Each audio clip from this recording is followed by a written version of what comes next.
നമ്മുടെ നാട്ടിൽ നിന്ന് കോഴിക്കോട് ജില്ലയിൽ ഹർത്താലാണ് അല്ലേ? ഹർത്താൽ നമ്മൾ ആഘോഷിക്കുക, അല്ലാതെ വേറൊരു വഴിയുമില്ല. കാരണം ഹർത്താലിന് നമ്മൾ ചോപ്പാറാണ്, കടകൾ തുറക്കാനൊക്കെ വ്യാപാര വ്യവസായി പറയും, പക്ഷെ ഒന്നും നടക്കാറില്ല. അപ്പോൾ ഞങ്ങളെ ട്രിപ്പ് നേരത്തെ പ്ലാൻ ചെയ്തായിരുന്നു. ഞായറാഴ്ച ആയതുകൊണ്ട് തന്നെ ഞങ്ങൾ മിക്കവാറും ദിവസങ്ങളിൽ ഞങ്ങൾ കറങ്ങാൻ പോകാറുണ്ട്.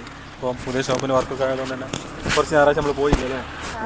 അപ്പോൾ ഇന്നെന്തായാലും പോകാൻ തീരുമാനിച്ചിരുന്നു. അപ്പോൾ വ്യാപാര വ്യവസായ ഷോപ്പൊക്കെ തുറക്കുന്നു പറഞ്ഞപ്പോൾ നമ്മൾ സ്റ്റാഫ് തുറക്കാമെന്നൊക്കെ പറഞ്ഞിരുന്നു. ഇന്ന് രാവിലെ മുറ്റത്ത് നോക്കുമ്പോൾ ന്യൂസ് കാണുമ്പോൾ ഫുള്ള് കടകൾ അടച്ചിട്ടാണ്. അപ്പം വ്യാപാര വ്യവസായിക്ക് നിലവിലൊന്നും ചെയ്യാൻ പറ്റില്ല. കാരണം ഈ വ്യാപാര വ്യവസായത്തിൽ എല്ലാ പ്രവർത്തകരും ഉണ്ട്, എല്ലാ രാഷ്ട്രീയ പ്രവർത്തകരും ഉണ്ട്.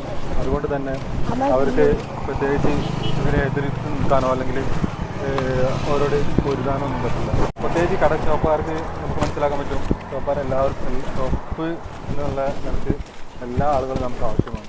അവരോടൊന്ന് ഉടക്കിയിട്ട് മുന്നോട്ട് പോകാൻ എന്നുള്ളൊരു പ്രയാസമാണ്.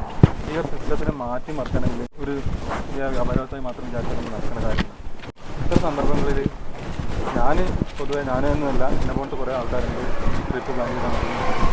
ഇതിൽ നമ്മൾ ചിന്തിക്കേണ്ട മറ്റൊരുപാട് ഘടകങ്ങളുണ്ട്. ഇപ്പോൾ ഞങ്ങളെ പുറകിൽ സ്ഥലം കണ്ടില്ലേ, നമ്മൾ ബനാസുര സാഗറിൻ്റെ അടുത്തുള്ള സൈഡിലുള്ള ഭാഗങ്ങളും അതുപോലെ തന്നെ ആ പോകുന്ന വഴികളുമായിട്ടത് വളരെ മനോഹരമാണ്.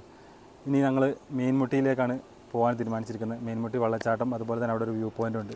അപ്പോൾ ഞാൻ പറഞ്ഞു വരുന്നത്, വ്യാപാര വ്യവസായി ഇങ്ങനെ പെട്ടെന്നൊരു ഇടപെടൽ നടത്തി ഷോപ്പുകൾ തുറക്കണം എന്ന് പറഞ്ഞാൽ ഷോപ്പുകൾ തുറക്കൽ നടക്കില്ല.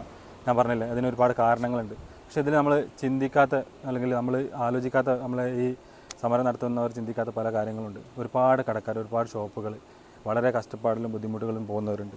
അവർക്ക് വാടക ഒരു പക്ഷേ ചിലപ്പോൾ 2000 വരുന്നവരുണ്ട്, 5000 വരുന്നവരുണ്ട്, 500 വരുന്നവരുണ്ട്, 300 വരുന്നവരുണ്ട്. പല വാടക പല രീതിയിൽ കൊടുക്കുന്നവരുണ്ട്.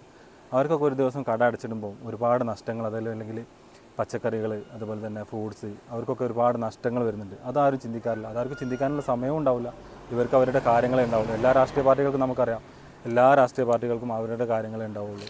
അവരുടെ അണികൾ ഇതിൻ്റെ പുറകിൽ ബലിയാടാവുന്ന പലരും നമുക്ക് കാണാൻ പറ്റും. നേതാക്കന്മാർക്ക് ചിലപ്പോൾ ഒരു പക്ഷേ ഇന്ന് ഉള്ള പാർട്ടി ആയിരിക്കുമല്ലോ നാളെ. നമുക്ക് ഈ വർത്തമാന കാലത്ത് എന്തൊക്കെ നടന്നു വരുന്നു നമ്മൾ കണ്ടുകൊണ്ടിരിക്കുന്നതാണ്. അപ്പോൾ നമ്മളെന്ത് ചെയ്യുക, ഇത്തരം സാഹചര്യത്തിൽ ഒന്നില്ലെങ്കിൽ ഒരുമിച്ച് ഒരു തീരുമാനത്തിലെത്താൻ പറ്റണം, അല്ലെങ്കിൽ ഗവൺമെൻറ് സപ്പോർട്ട് വേണം ഇത്തരം ഹർത്താലുകളെ എതിർത്ത് നിൽക്കാൻ. അതല്ലെങ്കിൽ എന്ത് ചെയ്യുക, ഇതുപോലെ എൻജോയ് ചെയ്യുക. വേറെ മാർഗ്ഗങ്ങളൊന്നുമില്ല. എന്തായാലും നമുക്ക് ജീവിതത്തിൽ വെറും കച്ചവടം മാത്രമല്ല, കച്ചവടക്കാർക്ക് പൊതുവേ രാവിലെ 8 മണിക്ക് വരുന്നവരുണ്ട്, 6 മണിക്ക് വരുന്നവരുണ്ട്, 9 മണിക്ക് വരുന്നുണ്ട്, രാത്രി 10 മണി 12 മണി വരെ കച്ചവടം ചെയ്യുന്നവരുണ്ട്. അവർക്ക് വേറെ എൻജോയ്മെൻറ്റും കാര്യങ്ങളൊന്നുമില്ല, ടെൻഷനും കാര്യങ്ങളും മാത്രമാണുള്ളത്.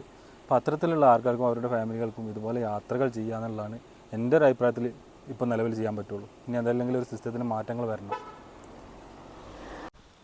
ഇന്ന് ഞങ്ങൾ യാത്ര ചെയ്തിട്ടുള്ള സ്ഥലങ്ങൾ, അതുപോലെ തന്നെ വയനാടിൻ്റെ അടിപൊളി വാട്ടർഫാൾസുകൾ, അതുപോലെ തന്നെ വ്യൂ പോയിൻറ്റുകളെല്ലാം നമ്മൾ വീഡിയോ ആയിട്ട് അപ്ലോഡ് ചെയ്യുന്നതാണ്. അപ്പോൾ നമ്മൾ ഫോളോ ചെയ്യാത്തവരൊന്ന് ഫോളോ ചെയ്ത് സപ്പോർട്ട് ചെയ്യുക അല്ലേ മുഞ്ചു സാർ? അപ്പോൾ നമ്മളെ വീഡിയോസൊക്കെ കാണാം. അപ്പോൾ ഞാൻ അടുത്ത വീഡിയോ അപ്ലോഡ് ചെയ്യുന്നതാണ്.